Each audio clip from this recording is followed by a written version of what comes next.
గురువుగారు ఇప్పుడు ఆడవాళ్ళు కాళ్ళకి పసుపు పెట్టుకోవడం, హ్మ్. గాజులు వేసుకోవడం, హ్మ్. లేదు అంటే ఇంటికి తోరణాలు ఇవన్నీ చేస్తూ ఉంటారు కదండీ. అవును. అంటే మామిడాకులు కట్టడం. అవును. సో, వీటన్నింటికి సైంటిఫిక్ రీజన్ ఏదన్నా ఉందంటారండి? ఖచ్చితంగా ఉందమ్మా.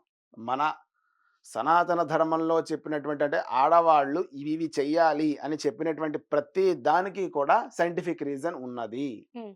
ఆడవాళ్ళ పసుపు కాళ్ళకి ఎందుకు రాసుకోవాలి అనంటే, ఇంతకుముందు ఆడవాళ్ళందరూ కూడా వాళ్ళ ఇంట్లో పనులు వాళ్ళే చేసుకునేవాళ్ళు. హ్మ్. ఇప్పుడంటే మెయిడ్స్ వీళ్ళందరూ పనివాళ్ళు వీళ్ళంతా వచ్చున్నారు. అవునవును. కానీ పూర్వకాలంలో ప్రతి ఒక్క ఆడవాళ్ళు వాళ్ళ ఇంట్లో వాళ్ళే చిమ్ముకునేవాళ్ళు, వాళ్ళే నీళ్లు పెట్టి కడుక్కునేవాళ్ళు, వాళ్ళే బట్టలు ఉతుక్కునేవాళ్ళు, అన్నీ వాళ్ళే చేసేవాళ్ళు హ్మ్. కదా!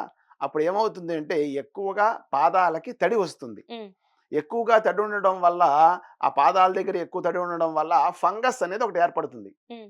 పసుపు ఆ ఫంగస్‌కి యాంటీ ఆక్సిడెంట్‌గా పనిచేస్తుందది. ఓకే. అందుకే స్నానం అంతా కూడా అయిపోయిన తర్వాత చక్కగా కాళ్ళకి పసుపు రాసుకుంటే, ఆ పసుపు ఉన్నంత వరకు వాళ్ళు ఎంత పని చేసినా సరే, ఆ కాళ్ళకి ఫంగస్ అనేది రాదు. హ్మ్. అందుకని దాన్ని మంగళ ద్రవ్యంగా చెప్పి, అలా చెప్తే ఐదోతనంగా చెప్తాం కదా పసుపుని. అవునవును. అలా చెప్తే వాళ్ళు కాళ్ళకి పెట్టుకుంటారు. అలా పెట్టుకోవడం వల్ల వాళ్ళకి రోగాలు రాకుండా ఉంటాయని పెద్దవాళ్ళు చెప్పిన విషయమే తప్ప, హ్మ్. ఇప్పుడు అందరికీ ఫ్యాషన్ అయిపోయి బొటన వేలుకి మాత్రమే రాసుకుంటున్నారు. పాదం మొత్తానికి రాసుకోవట్లేదు. ఓకే. అలాగే చేతికి గాజులు వేసుకోవడం. హ్మ్. సరే ఇప్పుడు గాజుల్లో కూడా చాలా ఫ్యాషన్స్ వచ్చేసాయి. మామూలుగా ఇంతకుముందు ఏం వాడేవారంటే మట్టి గాజులు వాడేవారు. హ్మ్. ఈ మట్టి గాజులు ఈ చేతికి వేసుకోవడం వల్ల ఇక్కడ ఉన్నటువంటి నరాలు ఏవైతే ఉన్నాయో అవి ఉత్తేజపడుతూ ఉంటాయి. హ్మ్. ఆడవాళ్ళు ఎక్కువగా పని చేస్తారు కదమ్మా! ఆ ఎక్కువగా పని చేయడం వల్ల వాళ్ళకి నరాల బలహీనత రాకుండా ఉండడానికి ఈ మట్టి గాజులు వేసుకోవడం వల్ల ఆ సవ్వడి వల్ల వచ్చేటువంటి వైబ్రేషన్స్‌తో వాళ్ళ చేతికి నరాలు ఏవైతే ఉన్నాయో అవన్నీ కూడా ఇబ్బంది కాకుండా వాళ్ళు అలసిపోకుండా ఉండేవారు. హ్మ్. అందుకని మట్టి గాజుల్ని కూడా వాళ్ళు మనం ఐదోతనం అని చెప్పి మంగళ ద్రవ్యంగా చెప్పి వాడుతూ ఉన్నాం. ఓకే. అలాగే ఇంటికి తోరణాలన్నారు. ఈ ఇంటికి తోరణాలు ఎప్పుడు కడతాం?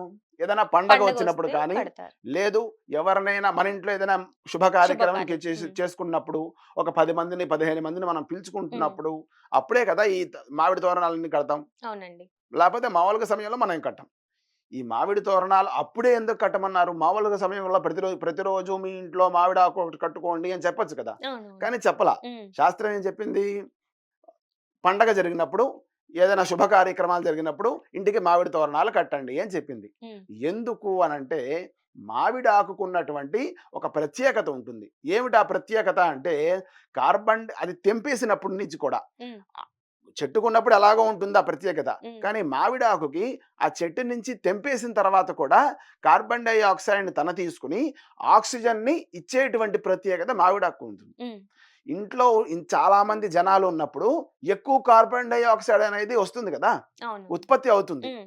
ఆ ఉత్పత్తి అయినటువంటి కార్బన్ డయాక్సైడ్ అంతా కూడా ఈ మామిడాకు తీసుకొని హ్మ్. ఆక్సిజన్ ఇస్తూ ఉంటుందన్నమాట. ఓకే. కాబట్టి ఎక్కువ కార్బన్ డయాక్సైడ్ వచ్చిందంటే ఏదో ఒక శ్వాసకి సంబంధించినటువంటి వాళ్ళకి ఇబ్బందులు కలుగుతాయి. హ్మ్. అంతమందొచ్చినప్పుడు. సఫికేషన్ అవుతుంది. హ్మ్. అట్లా ఉండకుండా ఉండడానికి ఈ మామిడాకు కడతారు. ఓకే. కాబట్టి మన సనాతన ధర్మంలో ఏ ఒక్క విషయం చెప్పినా సరే దాని వెనకాల సైన్స్ ఖచ్చితంగా ఉంది. ఓకే. ఇప్పుడు ఈ మధ్య ఈ రీసెర్చర్స్ ఎవరైతే ఉన్నారో రీసెర్చ్ అంటేనే మళ్ళీ సెర్చ్ చేయడం. సెర్చ్ చేయడం. అంతేగా? హ్మ్. ఆల్రెడీ ఉన్నదాన్ని, మళ్ళీ సెర్చ్ చెప్పబడిన దాన్ని చేస్తున్నారు. సెర్చ్ చేయడమే రీసెర్చ్ అంటారు. హ్మ్. ఆ రీసెర్చ్‌లో వీళ్ళకి ఈ మధ్య ఎప్పుడో చెప్పారు. ఎక్కడి నుంచి భూమి నుంచి సూర్యుడికి ఇన్ని కిలోమీటర్ల దూరం ఉంది అని. హ్మ్. కానీ మన తులసీదాస్ గారు ఆంజనేయ స్వామి వారి యొక్క హనుమాన్ చాలీసాలో యుగ సహస్ర యోజన పరభాను లీల్యోత్థాయి మధుర ఫలజాను అని ఆ శ్లోకంలోనే చెప్పేశారు ఎంత దూరం హ్మ్. ఉందని. హ్మ్. యుగ సహస్ర యోజనం. అంటే అది మన మ్యాథమెటిక్స్‌గా తీసుకుంటే, ఇప్పుడు వీళ్ళు చెప్పిన దానికి, దానికి కూడా చాలా దగ్గరటువంటి ఉంటుందన్నమాట. ఓకే. అంటే ఇక్కడి నుంచి ఆంజనేయ స్వామి వారు అంత దూరంలో ఉన్నటువంటి సూర్యుడిని చూసి, హ్మ్. ఫలంగా భావించి ఎగిరి దాన్ని తీసుకున్నారు అని చెప్పారు. హ్మ్. అంటే అప్పుడున్నటువంటి ఋషులందరూ కూడా వాళ్ళు సైంటిస్ట్‌లే. ఏషియన్ సైంటిస్ట్స్ అంటే ఋషులే. హ్మ్. ఇంకెవరో కాదు. కాబట్టి ఆల్రెడీ ఉన్నదాన్నే మన వాళ్ళు రీసెర్చ్ చేస్తున్నారు. అవన్నీ కూడా తేలుతూనే ఉన్నాయి అవునండి. ఆల్రెడీ కూడా. హ్మ్.